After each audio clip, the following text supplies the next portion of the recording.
This is the third set of our Hiring Refugees series. So today we're going to focus on the successes of hiring refugees into your business and getting them into your communities. And we really want to focus today on just recapturing the first two series and getting some better information out to you. I know we have some surprise guests, if you want to call it that, who will be speaking along the way.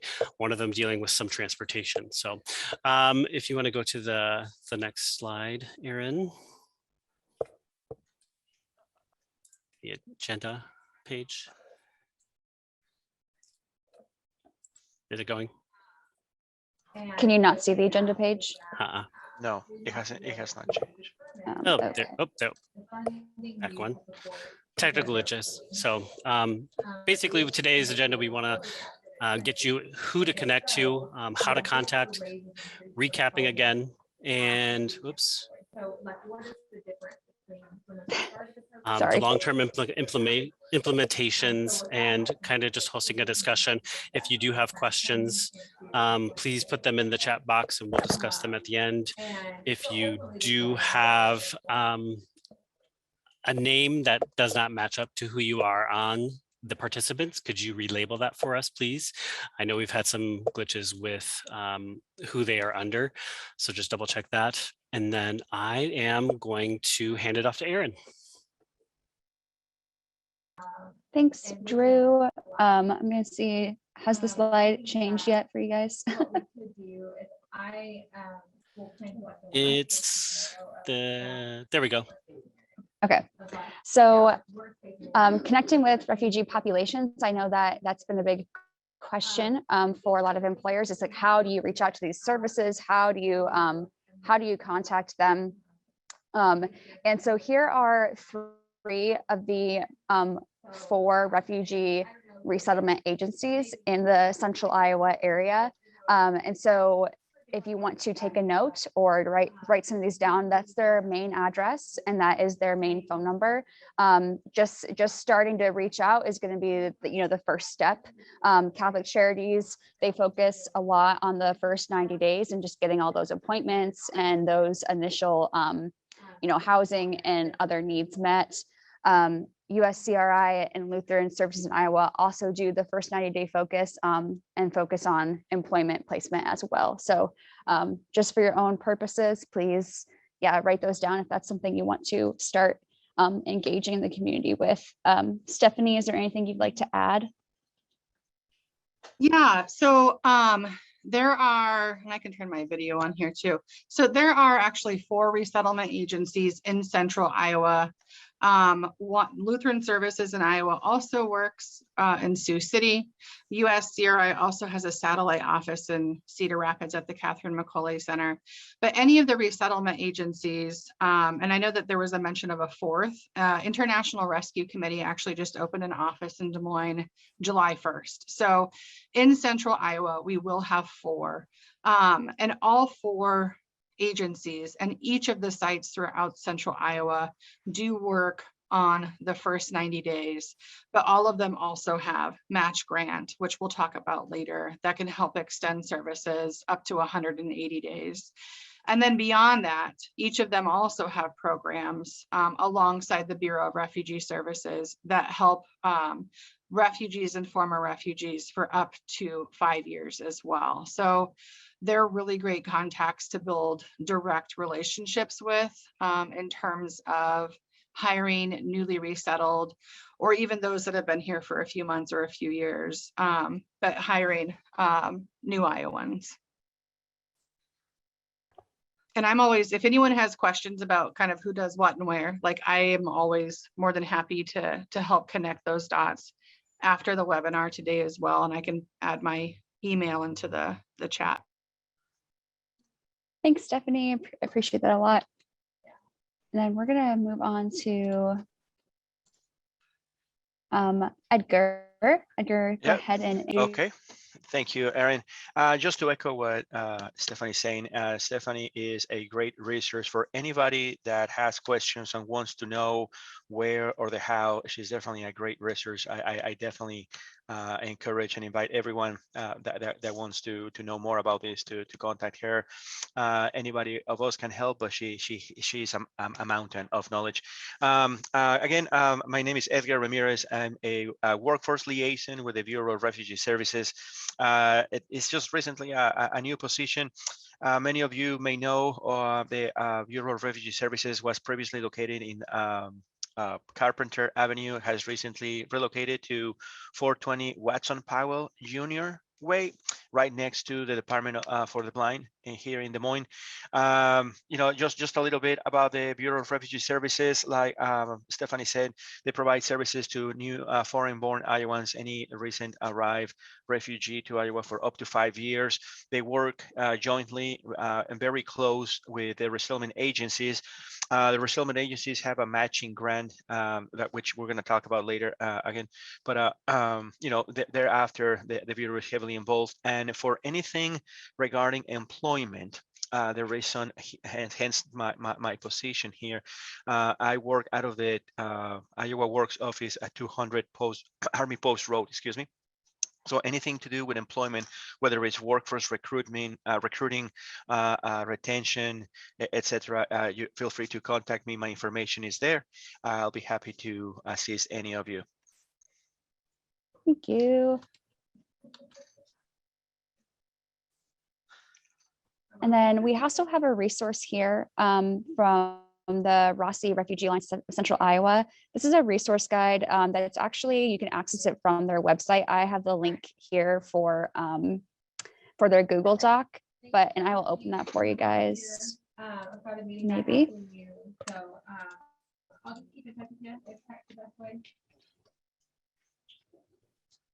Okay.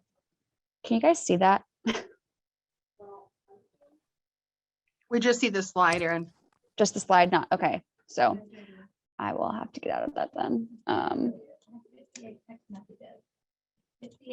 Well, the link opened for me, but if you wanted to, you could go to the RACI website and you can go to their resource guide, and this would be there. I took a screenshot here of just, if you look at the left side, like the table of contents has different resources that are available for people who are resettling. And I clicked on interpretation services and just took a screenshot of that first page. So I know interpretation is something that a lot of employers have been curious about because yeah, everybody wants to help bridge that language barrier. So that is available if you are wondering who's around, who you can call. That is available to access for interpretation as well as other sources. And Stephanie, is there anything that we need to add here? Hey, I was just going to say the link is in the chat as well. So there's a ton of different resources on the RACI page specific to refugee communities throughout the state. And I'm always happy to answer questions or help better connect people if they have questions after the webinar today as well.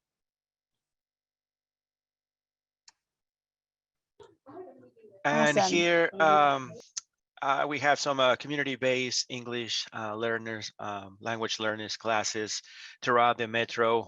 To the left of your screen, you can see those organizations that are providing these services, and then on the other side, you see the map where they're located.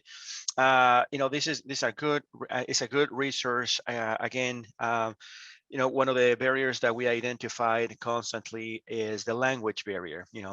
Other barriers include transportation, housing, etc. But the language barrier is one that comes up primarily when talking, when having a conversation with employers about hiring foreign-born Iowans. So these are good resources.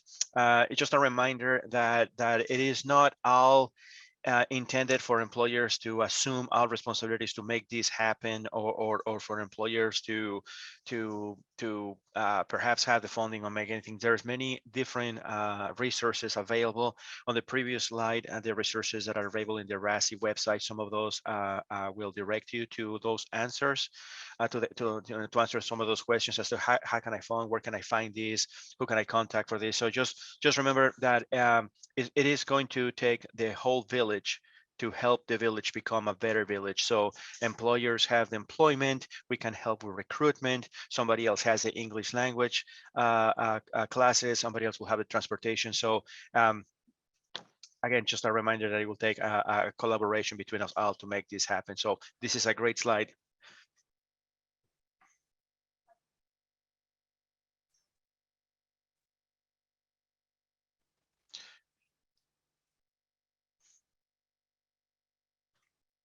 Thanks, Edgar.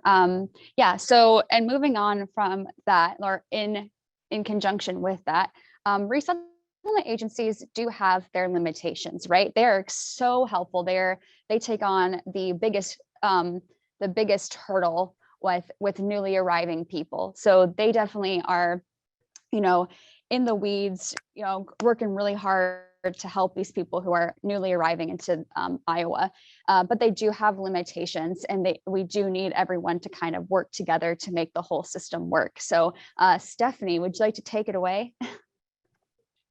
Sure. So just to kind of give people a really brief breakdown, like the 5-minute or less breakdown on how this really, really large system of refugee resettlement works. So there's a number of people that will be allowed into the country that's set every year by the White House. And then the international agency that processes every single application is UNHCR.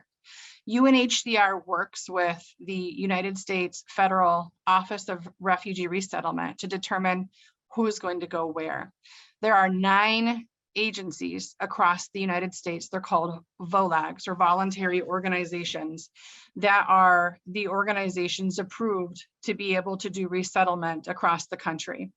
Here in Iowa, we've talked about how there are 4. There's LSI, Catholic Charities, USCRI, and soon to be IRC, or International Rescue Committee. So these agencies, then what they do is they are notified that they're going to have arrivals coming. They are able to set up a house or a home first. They pick newly arrived individuals or families up from the airport.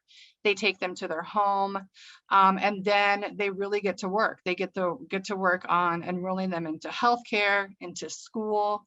They obviously have to get them jobs. They have to mitigate transportation. I know Catlin will talk a little bit more about that later. And DART does an incredible job of doing trainings with newly arrived Iowans to make sure that they can get around. They have to go through cultural orientation. They have a lot of things that they have to check off. They have medical evaluations, a lot of things going on in those first few months. So resettlement agencies, the way that United States resettlement works is it's a self-sustainable model, meaning that individuals arriving have to reach self-sufficiency within 90 to 180 days. So if they are yet to be fully employed and making viable wages by that 90-day mark, then they can oftentimes enroll into that match grant program, which would extend some of those services to 180 days. The way that the way that resettlement worked with Afghan arrivals was obviously very, very different, it being a humanitarian crisis. What's going to be happening with Ukrainian arrivals will also be different, because that's a different situation. But with regular, what's called reception and placement, RMP, regular refugee resettlement, this process that I just shared with you is pretty much how that works. But they have resettlement agencies have staff that have been doing this for years and years. Many of them are former refugees themselves. With the way that resettlement works in the United States, the majority of people arriving are called, they have community ties that are already established in the community. So they're not just kind of random arrivals or random selections from those that are waiting to be resettled into a different country, but they either have friends or family that they're joining here already in the state of Iowa. So they should have then community kind of already established here as well. And then in terms of work groups, networks, I just wanted to mention, so the Bureau has a lot of presence statewide. The resettlement agencies, work in different communities. The RACI network, we're involved with a lot of things, both in central Iowa, but also statewide as well. And there are a ton of networks. There's a lot of people that have a lot of experience that are here to help support employers, you as an individual, companies, organizations, making these connections and being able to help fill gaps or services where they exist. Yeah, awesome. And I do want to say, like, I think a work group or joining a work group, could be a really great way for some employers who are interested in working with refugee populations, but maybe they're not quite ready to take on everything in their hiring process yet. A work group could be a really great way to start that train of thought and start making those connections and start thinking about the changes that might need to happen.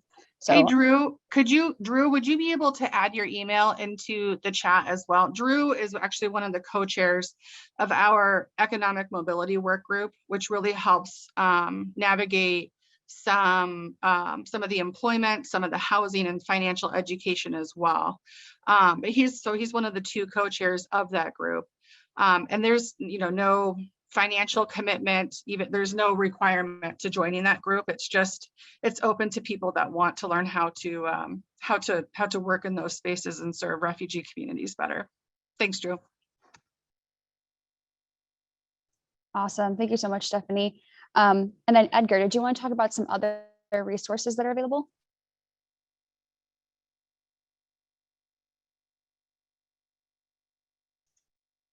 Excuse me, I was muted. Other agencies that are available within the metro and across the state are listed here. You have, Embark, IowaWORKS, C2C program, enrollment, Central IowaWORKS, which is United Way of Central Iowa, among many others, Evelyn K. Davis, Ethnic Community. But, good old trusty Google, if you go in there and look, you will see that the number of agencies serving immigrants and refugee populations is a lengthy list across the state, and the services they provide vary from language learning, from upskilling, training, transportation, etc. So if these are good resources if you want to learn the how, the where, somebody that you want to partner with, perhaps maybe you're trying to find ways to provide some training to your current employees, or try to set up a program for your future employees as you're trying to tap into this population. So these are great agencies. All of them have a common goal when it comes to help the community. And as we all know, we have new members in our community that we want to include and be successful as well. Yes, thank you so much. And just as a recap, I know that we have talked a bit about the 90 days and just a snapshot of what that could look like, as well as some of the biggest barriers, which one of the biggest barriers for refugees who are trying to work is transportation. And so I know in this past series, you've heard a bit from Bill Rain at Job Rides, but we're really excited to have Caitlin here from DART, who can speak about how DART could help with some of that transportation need. Well, good afternoon, everyone. Caitlin Curry here. I am the mobility coordinator at DART. No formal slides that I'm going to be sharing today. I just wanted to provide a little bit of context to the conversation around transportation and refugee services here in the Des Moines Metro. I see a lot of familiar faces in the crowd. Hi, Sonia, a lot of my friends in the resettlement space. So nice to see everyone. So for those who aren't familiar, DART is the Des Moines Area Regional Transit Authority. We are the public bus company that serves the greater Des Moines Metro. A little background on us as an organization. We currently serve 11 communities throughout the Polk County area. So those are just the cities that we provide services to. Oftentimes our member communities are also how we're funded through our property tax levy that covers a majority of the funding that we need to provide public transportation specifically around the supports and services for refugees. This program predates my time at DART. I've been at DART just over 4.5 years now, but from my understanding, maybe about a decade ago, maybe not quite that long ago, we worked closely with some of the resettlement agencies here in the Des Moines area as we were hearing a lot of concerns around transportation and barriers to accessing and affording transportation for our new Iowans. So we took the step to create a program for refugees to help them cover the cost of their transportation. So we have a larger umbrella program called our Half Fare program that has some federally required programs where we offer half fare bus access to seniors and individuals with disabilities. So we decided to allow refugees to also access that program for the first 5 years that they're in the United States, or for the first five years that they're here in central Iowa. So we really partner closely with those resettlement agencies that you've heard from over the course of these 3 sessions. Oftentimes when our new families arrive in Des Moines, one of the first trips that they take is to come down to DART to apply for and be issued their half-fare ID cards. Those ID cards then allow them to ride DART at half the regular costs, but that also gets that picture ID in their hands as they go out and potentially start to seek out other supports or services that they might need in the community. So I know Stephanie referenced this earlier, but part of our work with the resettlement agencies also is assisting where we can in travel training or bus training. So oftentimes we work really closely with the resettlement agencies to do some training on how those families can utilize DART to meet some of their needs. So oftentimes those trainings happen in the first couple of weeks that they're here, and we're showing them how they can get to various destinations in the community. That could be making sure they know how to take the bus to the Refugee Resettlement Agency, maybe how to get to their ELL classes, depending on where those are held, and oftentimes showing them hospitals, grocery stores, and other destinations along the way. So those are just a couple things that we do in partnership and collaboration with the resettlement agencies. We know that there are lots of transportation challenges that exist out there, especially for refugees as they're first coming here. So again, we try as much as we can to be part of that process and eliminate those barriers as we can. We do have some interpretation services available at DART Central Station through a language line, and that is something that we gladly use as refugees are coming to us and needing assistance. We can call for interpretation to make sure that we can help them in whatever way that we need. Drew also asked me to share a little bit of information about some of the other things that we're doing at DART. So quickly, I will just share a new and really exciting program that we just launched earlier this month. It is a program that we're calling Ride to Thrive. It is an expansion of who can access that half-fare benefit to ride DART at less than the full cost. So this expansion is something that we piloted for about the last 18 months and are really excited to have it as part of a permanent program. So that expansion allows individuals who are receiving food assistance, housing assistance, and workforce assistance to apply for and qualify for this Ride to Thrive program, which acts very similar to the half-fare program where they would be issued an ID badge that then allows them to ride DART at half the cost.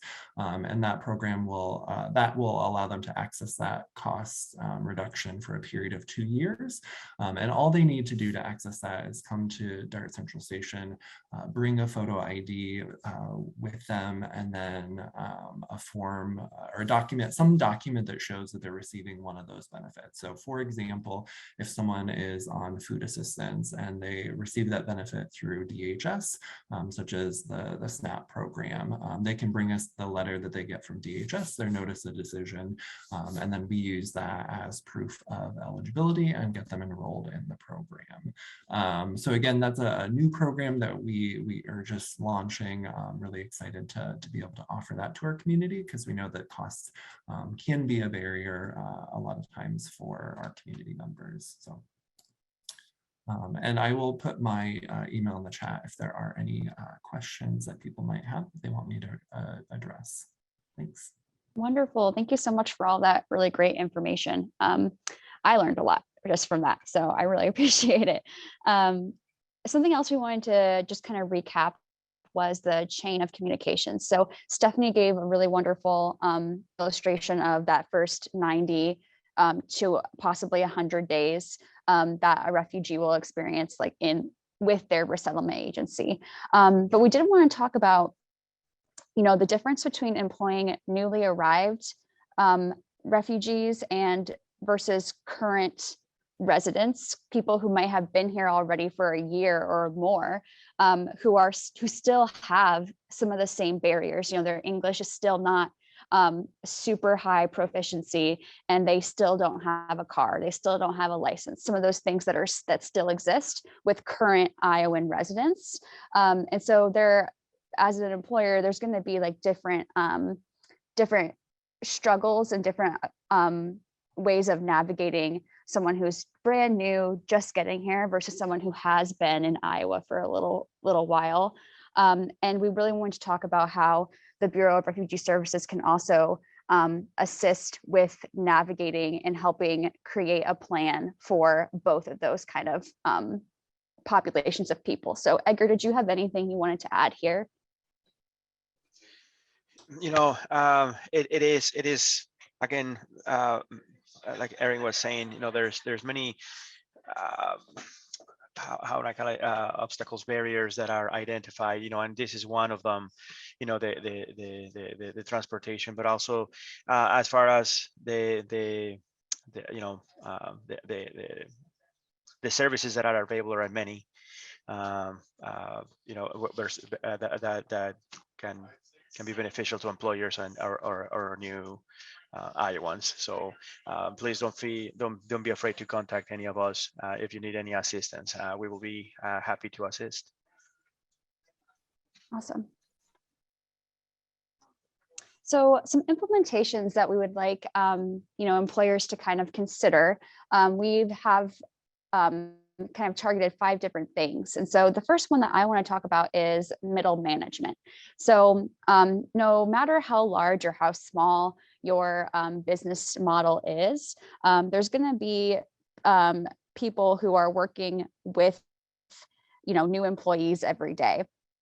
And those people can really make or break a new employee's experience working there. And so it's really imperative that anyone who's going to be hands-on, like everyday training and working with new hires is a part of any cultural awareness training, or just like refugee awareness employment training. Any sorts of those actions or that you implement will be crucial for any middle kind of managers to be a part of and really have a stake in, because they're going to be the ones who work every single day with those new hires. And so just really thinking about as you're making these shifts and kind of making these changes, including those individuals in those decision-making groups or moments, so that they are aware and they know and they're invested in helping create success for those new employees. And then required ELL classes. So I think everyone can agree that it would be impossible to learn a language in 90 days. There's simply no way. There's too much to any language to possibly learn it in 90 days. So English language learning is going to be an ongoing experience for these refugee populations. And something that we're seeing, or statistically and with some employer feedback that we've gotten, is that if you require an English language class, so maybe if you have a 40-hour work week, if you can allow 5 hours to be designated for ELL classes, or 2 hours, or maybe it's 1 hour in the morning, however that functions, it's fine. But requiring that time and paying your employees for that time is only going to be successful. It's going to completely blossom over time. It will not happen overnight. It will happen continuously over time. But then as those people get more proficient in English, they're going to be able to give more to the business and give more to their job and more to their coworkers. And so the businesses that we have worked with who have implemented that have had really, really great things to say about how that has gone. And then a cohort style training. It's so huge to have community, especially when you're coming to a place where you've never been to before. You're not literate, you don't speak the language, and you're scared because you've come from a scary situation. It's really helpful for people to train and learn with people who are experiencing the same thing as them.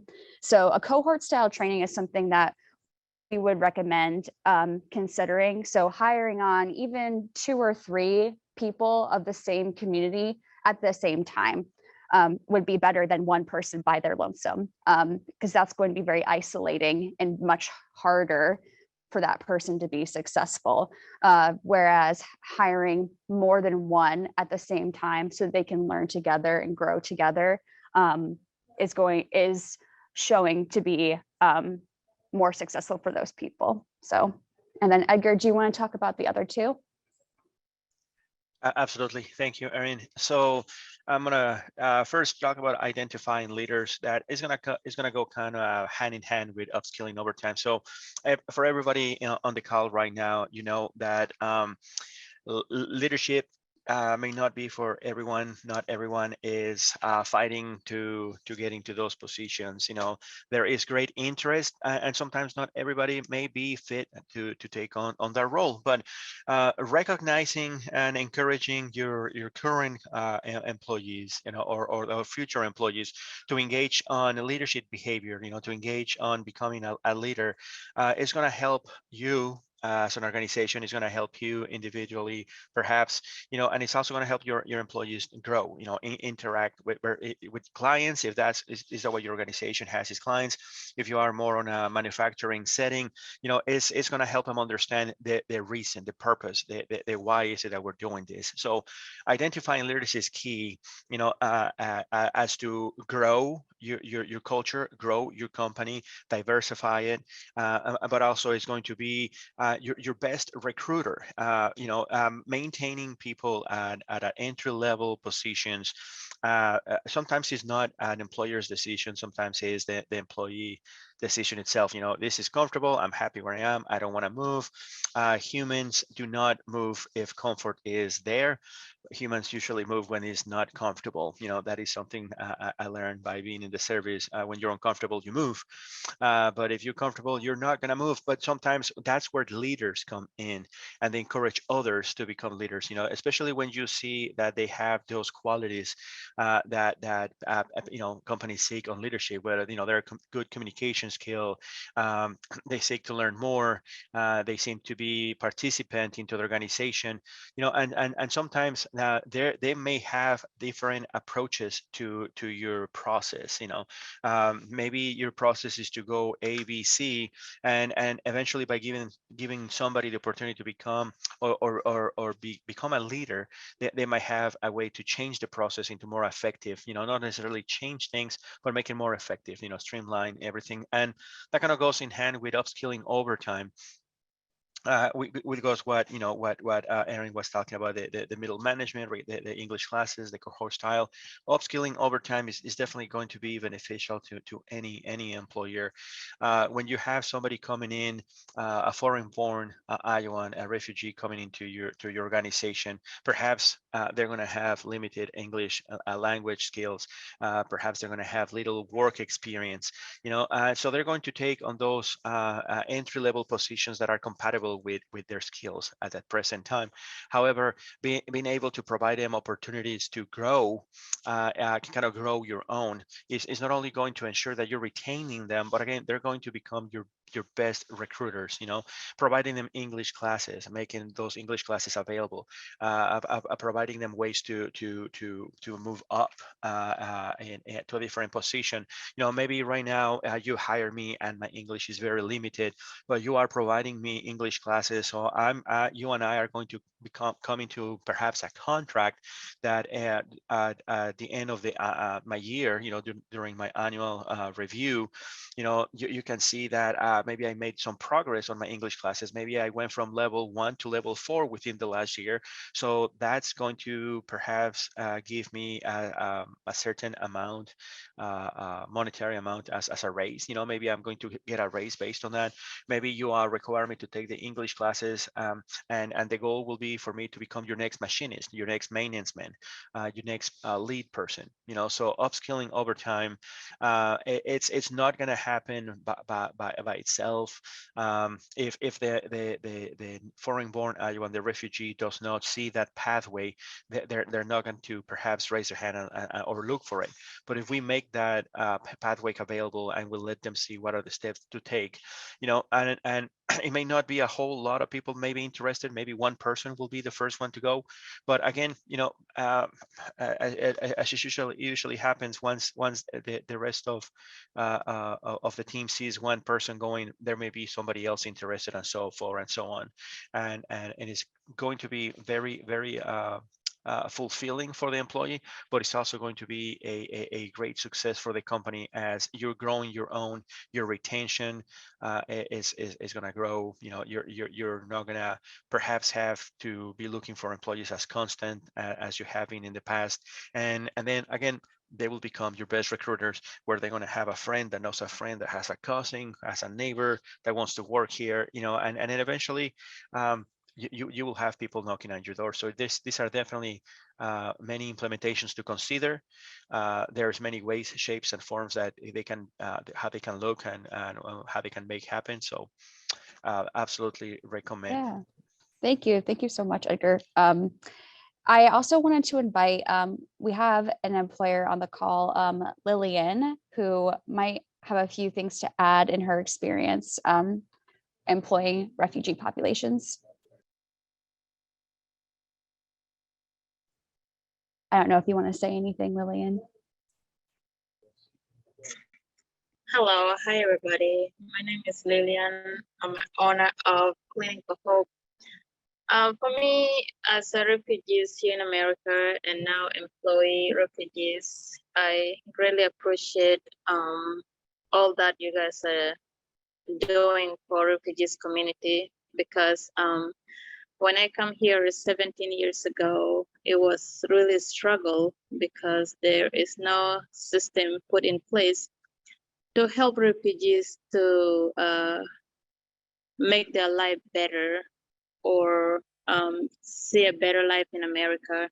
So for me to see all the work that you guys are putting in to make sure near arrivals, even the refugees who are here, get a better life in US, especially here in Iowa, I think is really good, because some people, they've been in this country for 20 years, they still struggle with life because just the way the system set up, they can get ahead of it. So that what pushed me to continue working hard and try to do my best to get into the system and do what I can to help the system, help everybody, really.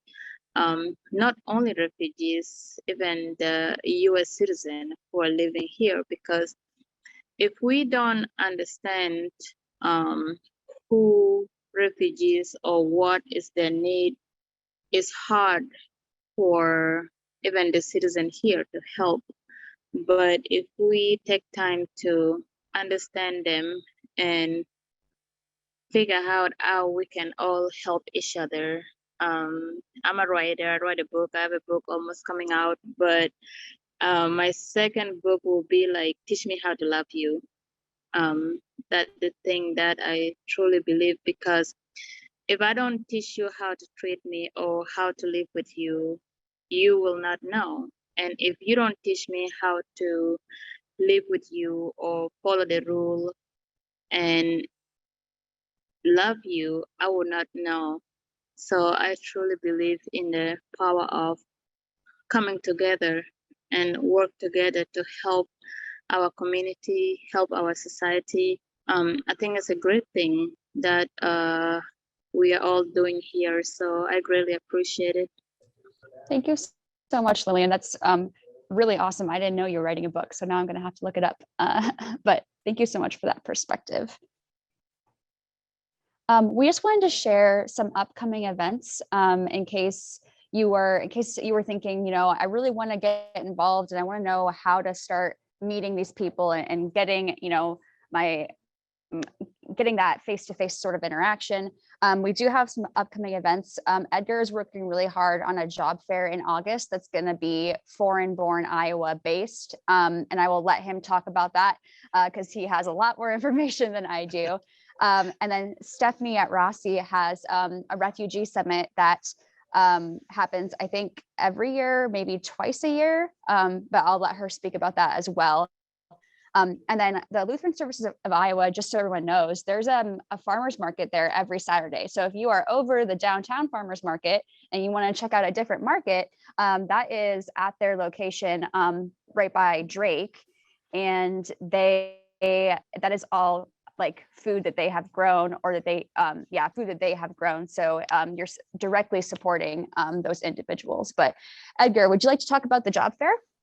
Absolutely. Thank you, Erin. Absolutely. So, this webinar series has prompted the job fair that Erin is talking about. That is, we're planning to have coming up in August.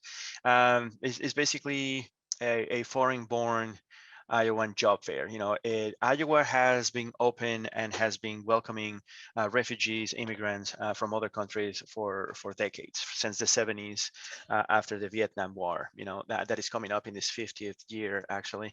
And, you know, as you look around, as you know, growing up in Iowa, across the state, we have had people from other countries becoming new Iowans over the years. It's just within recent times, perhaps, that the word refugee has come to everybody's mind because of the media, because of the geographical location where the recent refugee arrival come from, etc. So we want to take the opportunity after this webinar to take it a step forward and focus the job fair on foreign-born Iowans, not just people from Afghanistan, not only for people from Ukraine, but everybody that has come to Iowa over the years that is born from a different country. We know that there are people out there, as Lillian was saying, that still feel disconnected. There's still that gap. They're still not aware of what to do, how to do it, or where to go. Dreaming is not limited to English, and we know that there are many dreamers out there that would like to fulfill their dreams. And one of the ways to fulfill dreams sometimes is by having income, wages, quality income, quality work. So we want to focus on these populations and be able to provide to them an opportunity to have employers that have the flexibility, that have the interest to hire them, that want to provide them the opportunity to these opportunities come in August. So we're looking and we're planning to have interpreting and translating services available so that communication barrier is not a big issue during this time. We're trying to address also perhaps some of the transportation to make the job fair available to anyone that is interested.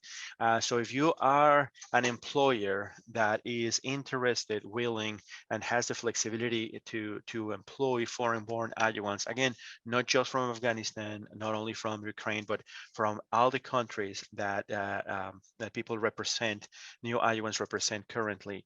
We're definitely going to be putting things together. We're going to be sending information out. We'll make the information available. We have had the blessing to have resettlement agencies also participate and contribute to help us, spread the word among all the current present and past refugees that they have served. So we're expecting to have a great number of job seekers attend, and just to kind of go up a step even further, what we've been doing here in Central Iowa. I know that some of you in the audience perhaps are from a different part of the state, but the same thing that we've been doing with this webinar series here in Central Iowa, and as well as the job fair coming up in August, we're going to be doing the same on Western Iowa and in Sioux City, Council Bluffs area, as well as in Cedar Rapids. So this is something that we're working together with resettlement agencies, with IowaWORKS, the Bureau of Refugee Services together are making this happen. So it's not only going to be happening here in Central Iowa, but also we're going to be taking the momentum and the enthusiasm over in Western and Eastern in Iowa. So there is more to come. Awesome. Thanks, Edgar. And then Stephanie, do you want to talk about the summit a little bit? Yeah, absolutely. So if anyone is new to the Refugee Alliance of Central Iowa, we help organize 3 events in the year, one of which is the Refugee Summit, which is annual. It happens every fall. And typically it's a very large in-person event. The past 2 years it was done virtually because of COVID, but the event is open to anybody that wants to learn how to work with or serve refugee communities better. So we have health professionals, mental health professionals, people that are involved in the legal network, law enforcement. We have educators. There's a lot of different content happening in different tracks that people can follow based off of kind of sector or area of interest. We have a lot of continuing education credits that are also offered. And it's just a really great place to connect with the resettlement agencies. I know Kellen Anchor, who's the director of resettlement at Catholic Charities, is on this particular call. But there's resettlement staff from each of the agencies, from the state. I mean, every different kind of major community partner that really that works alongside these communities. It's a lot of information, a lot of knowledge that's shared. We have really good food too, that's catered typically from refugee or immigrant owned businesses. And then we oftentimes offer, we have a refugee summit that a refugee simulation that we offer as well. So that planning is currently underway, and we should have something up early August, save the date for the date and time that will be taking place. And we will also put it out in our newsletter. So if you don't already get the RACI newsletter, that goes out every Thursday morning and has a lot of different announcements. It has community events. It has funding opportunities for our ethnic community-based nonprofits. It has different celebrations, different policy announcements or immigration policy change announcements. It has a lot of different trainings that oftentimes are free for people to partake in, lots of great resources. And there's also a space there as well for jobs. So that, again, you can sign up any page on the RACI website at the bottom. There's a way to sign up for that newsletter. But so the announcement for the summit will be both on the website and in that newsletter here in the next few weeks. But yeah, I'm always Stephanie, I posted the link to that summit page to look forward to if they want to save it. Thank you. And there's videos. We have all of the recorded sessions from the previous 2 years, and there are a few specific to employment that are still very relevant today, that are great resources there as well. But yeah, if anyone has questions or wants to connect or wants more information, I'm always happy to connect with as well. Yeah, and we're also going to send out a survey to everyone who signed up for this webinar. And one of the questions in that survey is going to be, would you like more information about the job fair or the summit? So if you're not sure you want how to access RACI or any of that, that's also an option too. Hey, Erin, can I also mention really quick, just talking about future events, with that economic mobility work group, one of the things that we have talked about are offering other resources or educational content like this moving forward, whether that takes the place in additional webinars or lunch and learns, or having each of the resettlement agencies come present individually for people to connect with. There's a lot of different ideas, and there's typically no bad ideas, and everyone's more than welcome. Again, there's no requirement. You don't have to pay anything. You don't have to sign up to add a bunch to your plate if you're wanting to be part of that. It's about an hour and a half once every 2 months. So if you're interested in learning more about that too, just connect with Drew or myself afterwards.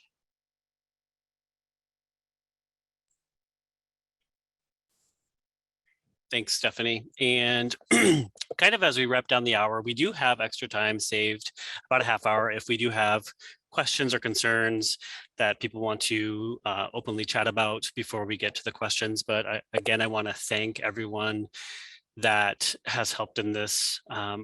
From the business services side of things, you meet with employers a lot, and they want to know how to connect with the refugee population or the foreign-born population. And when we talked to Aaron, we talked to Edgar and a few other agencies, and we just kind of thought that this would be a common sense, no nonsense type thing to put together. So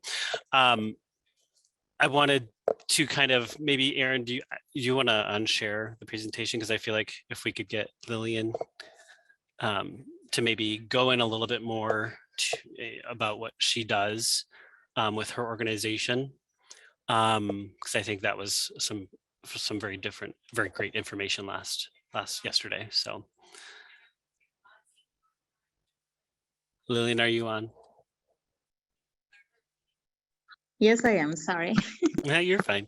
Do you kind of want to go in a little bit more into depth about like what business you created and kind of the emphasis around it a little bit more? Oh yeah, sure. I do a lot of things, but my focus right now is Cleaning for Hope. Cleaning for Hope, I started when I think yesterday I said something a little bit about when we come in this country, I was 15, and just living here over a year, I get pregnant, and because of the culture barrier, because my culture, when a man get you pregnant, you have to marry him, and he know what the culture is. But anyway, 10 years later, I find myself with 4 boys, and the barrier we are talking about, I find myself with no education and no career. I have nowhere to go. I don't know what to do. I start cleaning church, and people start seeing my good work. They start asking me if I can go clean their house. So from there, I start gaining customer, and I have, like, within a year, I have more customer that I can handle. I start hiring people, and I think about it, I'm like, cleaning helped me. Maybe I can start cleaning company, not only to help me, but to help women who go through the similar situation that I was. And that when I started Cleaning for Hope. So with Cleaning for Hope, when we clean people's house, so we clean offices, when people don't want anything like furniture, clothes, or cookware, they donate it to us. And then if we find family that they're in need of those things, we donate it to them. And for me, that is the beautiful thing, because when I walk out that relationship, I don't have anything. So for me to go through that experience, it helped me to come back and help my community. And another thing that I decided to do is I decided to join the academy to become a speaker. because I want to be the voice for the voiceless, for those people who they can speak for themselves, especially women. I'm not cutting men out, but especially women, because where I come from, women don't have voice. So I want to speak for them. So I'm a certified speaker, and I write book. And what else do I do? I train people, I coach people, I mentor people, because I strongly believe that what helped me overcome all the trauma and all the barrier is I work on my mind. And I believe that if I can create some kind of program to help those people work on their mind, they will overcome the barrier as well. So that's why Hope to Shine, which I started with Karen for the nonprofit organization, is my focus is to when those new arrival or the refugees who've been here for a long time, to really help them try to find out what is the barrier and how can I train them or teach them to see America or to see the world in a better point of view, or a better way, or like have some kind of potential in their life, the reason why they're here. And because there's a million of refugees all over the world, but I have the opportunity to come here in this country, and they have the opportunity to come here in this country. This is land of opportunity. So I want to open that door for them to see the world in a different point of view. And that's what I am doing right now. So I have a lot Yeah. coming, but right now my focus is on that. Yeah. I don't know. Does anybody else have goosebumps? I do. I think as we do this is kind of what we're doing it for. We're all kind of working towards the same goal, and getting that and empowering individuals to the place they want to go. With that, I know there are probably some questions in the chat. Nicole, are there any questions that we need to answer? Yeah, so let me go find the one. I think most of them were answered, but I'm just going to go ahead and go through them just in case they weren't fully answered. But Brooke wanted to know where companies can join the work groups. And I think that was either Edgar or Stephanie, I believe. So if one of you want to jump in. I'm happy to talk about that. So RACI has multiple work groups that were really established to kind of cover some identified gaps across different sectors. And previously we had an employment work group, we had a housing work group, and both of those were very much kind of siloed in their own spaces, but there was so much crossover. I mean, in terms of really being able to bring individual and families coming to the United States through refugee resettlement, kind of out of that initial survival mode and into places where they were making sustainable wages, and they were, moving beyond these, ALICE index, like not just federal poverty wage data, because that can be very skewed, but the ALICE index in terms of moving from survival to sustainability to thriving. So we, right before COVID, the last meeting we had in person right before COVID, had decided to combine these two work groups that had in the past done a lot of really great things, including some job fairs. There were some housing developments that we did a lot of work with. So right before COVID hit, we then took a pause, because then for the next 2 years, our work groups, our mental health work group was meeting, and our education work group was meeting, and everybody else was focused on just keeping people safe and healthy, and not dropping off, from the different changes to education too. So we had our first meeting back in May. We are meeting again this Friday. And again, it'll meet every other month. It'll be about an hour and a half. It's typically the second Friday. We're going to talk about that this Friday. It may change to the third Friday, but more to come on that. We're happy to send invitations out. We're happy to, I don't want to speak for Drew, but typically I feel like I can I can say this, but either of us would be more than happy to talk to anyone about that group and about connecting to get you signed up or to get you information from it. There's a lot of information, a lot of best practices, a lot of value taken out for a lot of, for not just employment, but for housing, for the financial education, financial lit piece too. So we're happy to connect, to help get you connected to that group, or if there are other ways, other spaces that we can help connect you, we're happy to.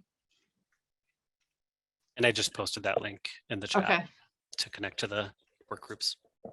thanks, Drew.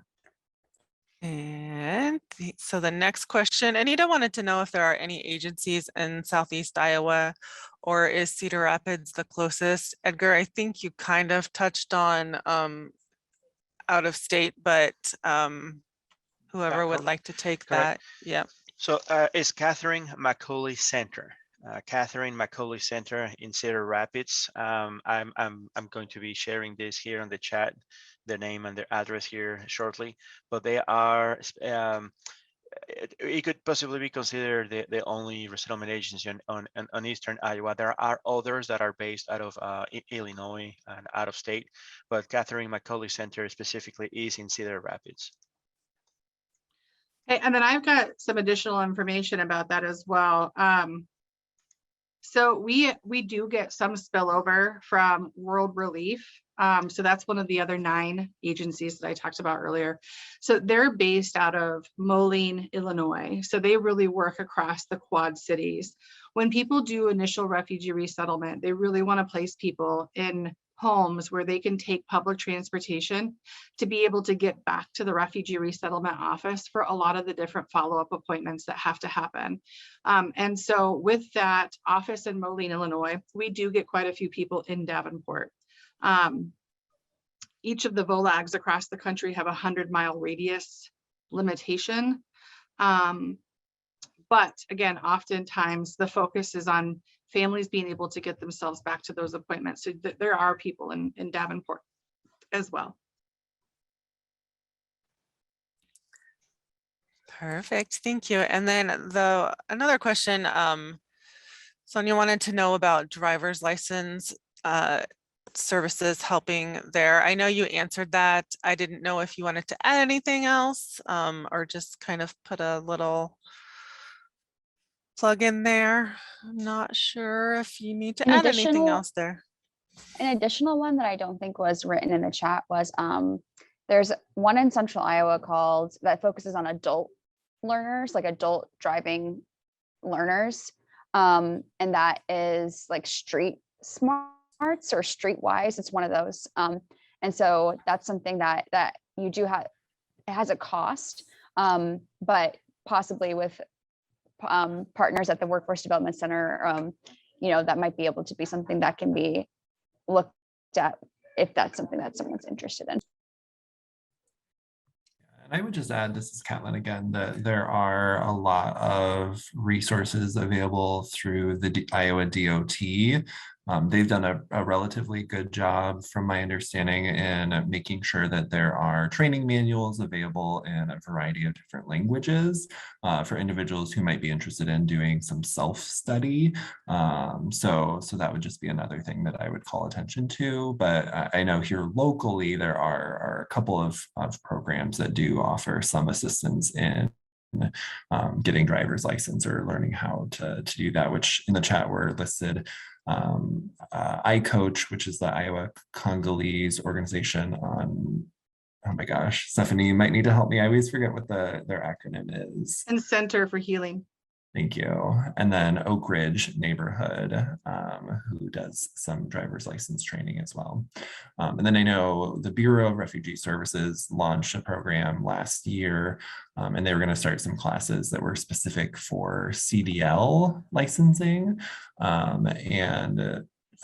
know that's something that here at DART, we also do hire people who maybe just have a regular driver's license, but want to obtain their CDL, and we do that training in-house for those individuals as well. So there's a variety of resources out there. All right, thank you. So it looks like as of right now, that's the only questions we had in the chat. If anyone has any questions, you can go ahead and put them in there. I think, as in the past two, we will be on here for a few minutes just in case anybody is hanging out and would rather talk when there are not so many people around. But it is officially 2:03, so kind of that part, unless anyone else has anything to add. I would say if anybody has any questions about transportation while Caitlin's on, if anybody wants to chat with Lillian while they're on, go ahead and unmute yourself as well and ask away. If at all. We have one applause from Nika.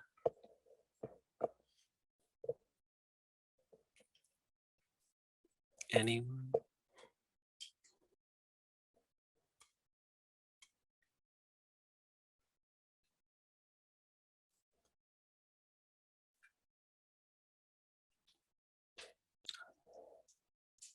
Well, I don't see anybody coming in. Any last 5, 4, 3, 2, 1. All right, I think we'll call it. If anybody has any calls, concerns, feel free to email us and look forward to seeing sorry, the Drew. response. Yeah. I was just going to Go ahead. remind everyone that we'll be sending out a survey, so just look for that. And Yep. we would love it to get, if you could give us some feedback. Yep, and I think we will be looking for future update events, especially with this topic at hand. So, all right, everybody, have a great day.